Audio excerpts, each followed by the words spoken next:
dan balik pada Bapa, Dia tunggu kau. Dari GKI Jemaat Via Dolorosa Sempan Timika, kami menyampaikan selamat pagi, salam sejahtera dalam kasih Tuhan Yesus Kristus. Roh Kudus menyertai saudara-saudari sekalian. Pada pagi hari ini, kita akan mendengarkan renungan firman Tuhan dari Alkitab di dalam Galatia pasal 1 ayat 23. Saudara-saudara, sebelum kita mendengarkan renungan firman Tuhan, mari kita berdoa. Tuhan, firman-Mu adalah pelita bagi kaki kami dan terang pada jalan kami. Berilah pengertian kepada kami untuk mengerti teks firman-Mu, dan beri kami kemauan yang kuat untuk belajar, mempraktikkan kehendak-Mu agar hidup kami diubahkan dan menjadi baru sesuai rencana dan kehendak-Mu. Dalam nama Yesus, amin. Inilah bunyi firman Tuhan. Mereka hanya mendengar bahwa Ia yang dahulu menganiaya mereka, sekarang memberitakan iman yang pernah hendak dibinasakannya. Demikian firman Tuhan. Saudara-saudara kekasih di dalam Tuhan, tema firman Tuhan bagi kita di hari ini adalah lain dulu, lain sekarang. Lain dulu, lain sekarang. Saudara-saudaraku yang dikasihi Tuhan, Rasul Paulus adalah seorang yang mempunyai latar belakang atau jejak hitam atau yang kita sebut buruk. Ia memiliki identitas sebelum menjadi Kristen bernama Saulus, seorang Ibrani asli dari suku Benyamin. Ia disunat pada hari ke-8 sesuai tradisi Taurat bangsa Israel. Tentang pendiriannya terhadap hukum Taurat, ia orang Farisi. Hal ini terdapat dalam Filipi 3 ayat 5-6. Ia seorang pemuda yang garang dan sangat agresif menghalangi penyebaran Injil Kristus oleh para rasul seperti Petrus dan kawan-kawannya.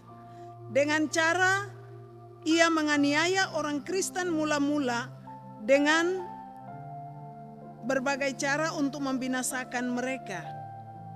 Juga ia memasuki rumah ke rumah dan menyeret laki-laki dan perempuan dan menyerahkan untuk dipenjarakan.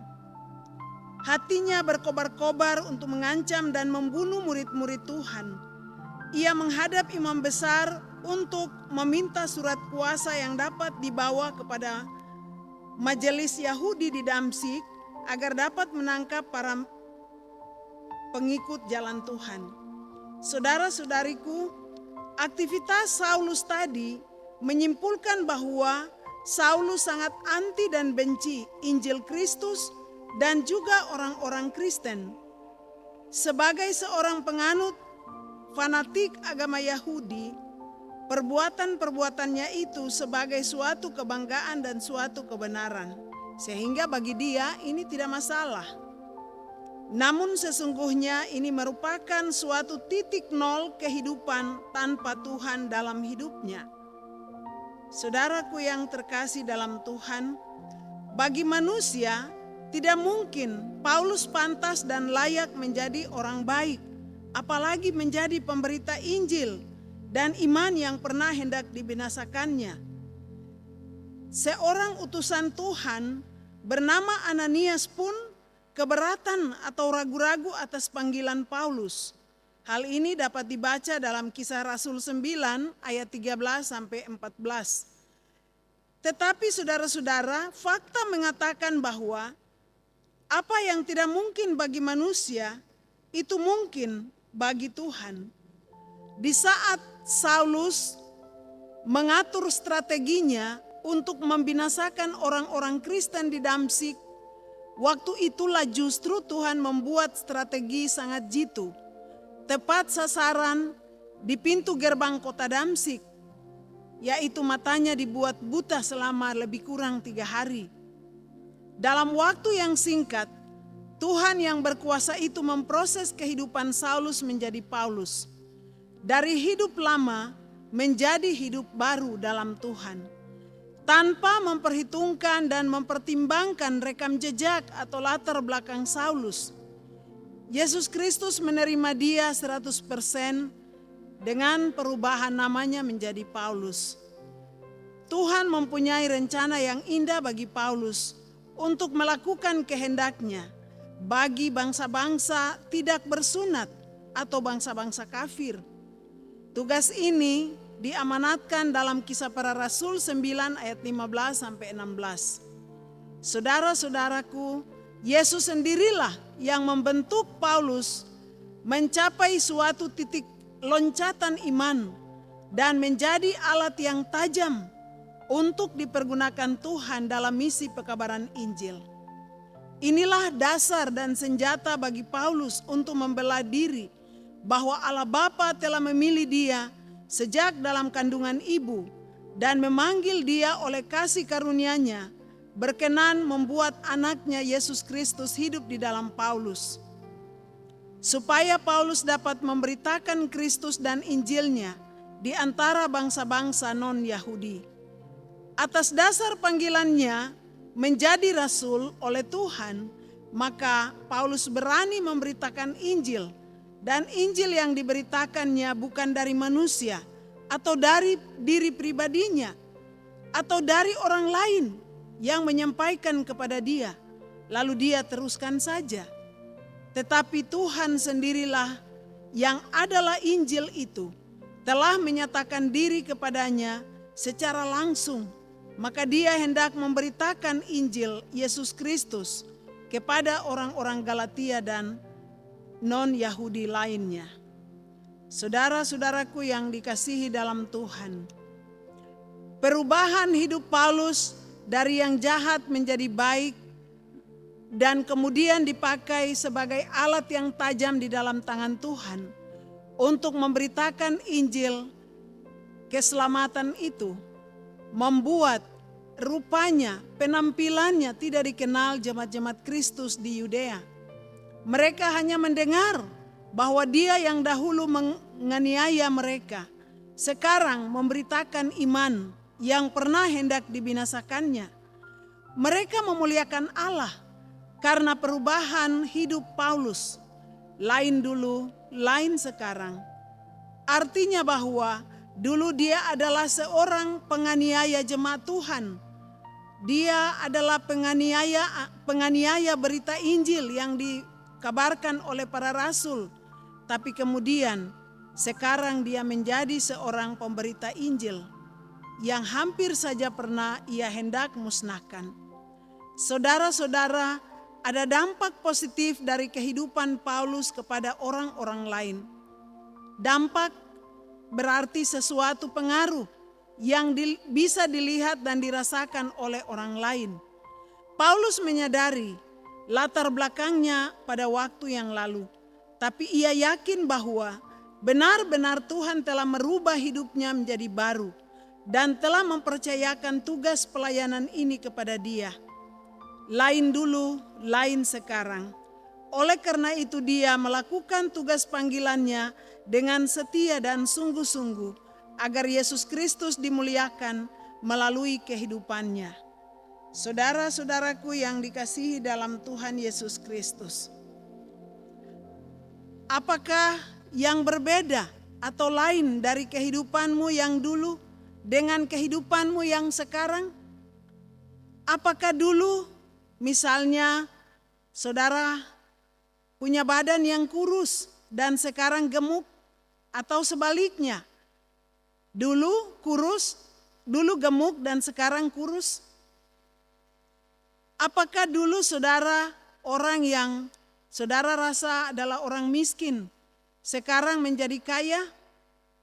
Atau sebaliknya, dulu saudara adalah orang yang kaya, tapi sekarang orang yang miskin? Ini cuma perbedaan-perbedaan, cuma perubahan-perubahan lahiriah, menyangkut fisik tubuh dan ekonomi atau strata sosial. Lalu bagaimana dengan pengalaman perubahan pertumbuhan spiritualitas iman saudara atau kita? Bagaimana dulu dan bagaimana sekarang? Bisa jadi keadaan dulu lain daripada keadaan sekarang. Saudara-saudara seiman dalam Tuhan Yesus, kelainan atau perbedaan itu bisa pada hal-hal yang negatif, tapi juga bisa pada hal-hal yang positif. Mungkin dulu ada orang yang takut dan berimankan Tuhan. Ia begitu setia pada Tuhan, tapi sekarang menyangkal Tuhan dan menjadi orang yang murtad. Hidup seperti ini bukanlah suatu prestasi dan kemajuan iman, tapi kemunduran, bahkan kematian rohani, karena memilih kembali pada titik nol kehidupan tanpa Tuhan. Saudaraku yang dikasihi, kebalikan dari yang negatif di atas tadi adalah hal positif. Misalnya, seseorang yang pada titik awal hidupnya itu tidak beriman, tidak percaya Tuhan, melakukan perbuatan-perbuatan tercela atau yang jahat. Namun suatu waktu orang tersebut bertobat sehingga melepaskan segala sesuatu yang merintangi dia datang pada Tuhan. Orang seperti ini mengalami perubahan hidup, lain dulu, lain sekarang. Perubahan ini adalah sebuah kemajuan iman dan ini harus terus dipertahankan dan dibuktikan. Konsistensinya dengan cara menampakkan dalam sikap hidupnya hasil atau buah-buah pertobatan. Kesaksian dalam wujud perbuatan atau sikap hidup akan menjadi efektif dan memberi dampak bagi orang lain untuk mereka bisa percaya dan menerima Yesus Kristus dan Injilnya dalam kehidupan pribadinya. Dan di atasnya itu mereka pun dapat memuliakan Tuhan. Saudara-saudara yang dikasihi Tuhan, memasuki minggu yang baru. Hari ini kita akan mulai dengan seluruh aktivitas hidup kita. Pekerjaan, pergumulan-pergumulan, pendidikan, dan berbagai hal lainnya yang akan kita lakukan. Firman Tuhan ini hendak mengingatkan kita untuk melihat kembali tentang kehidupan kita. Apakah hidup kita telah mengalami perubahan, perbedaan dari yang dulu dengan yang sekarang? Ataukah hidup kita masih biasa-biasa saja? Teristimewa dalam hal iman kita. Apakah iman kita aktif mengalami pertumbuhan ataukah masih tetap pasif? Saudara-saudaraku yang dikasihi Tuhan Yesus Kristus, bila Tuhan Yesus hendak merubah seseorang, maka orang itu akan mengalami perubahan yang drastis dari pekerjaan Tuhan sendiri. Ketika ia merencanakan seseorang untuk dipakai menjadi alat di dalam tangannya, ia dapat merubah kehidupannya dari hidup yang lama menjadi hidup yang baru. Dari hidup yang berbeda, dulu lain, sekarang lain, atau lain dulu, lain sekarang. Saudara-saudaraku yang dikasihi Tuhan, ketika perubahan itu terjadi dalam hidup seseorang, tentu saja Allah di dalam Yesus Kristus ingin memakai sebagai alat di dalam tangannya untuk menyampaikan maksud dan kehendaknya yang telah Dia rencanakan untuk orang tersebut.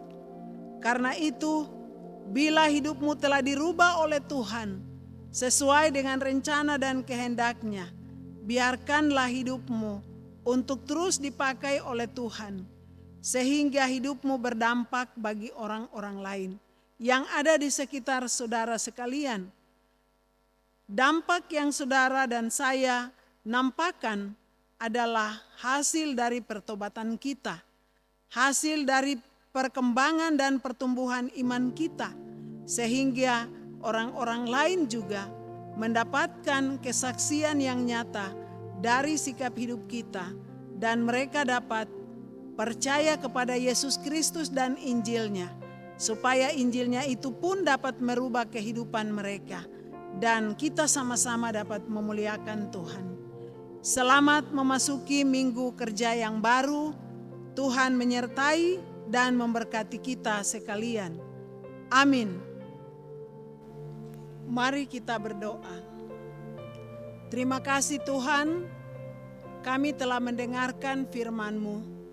Pimpin kami dengan Roh Kudus-Mu supaya kami dapat hidup dalam firman-Mu dan dapat berubah karena diubahkan oleh firman-Mu. Dalam nama Tuhan Yesus kami bersyukur kepadamu. Amin.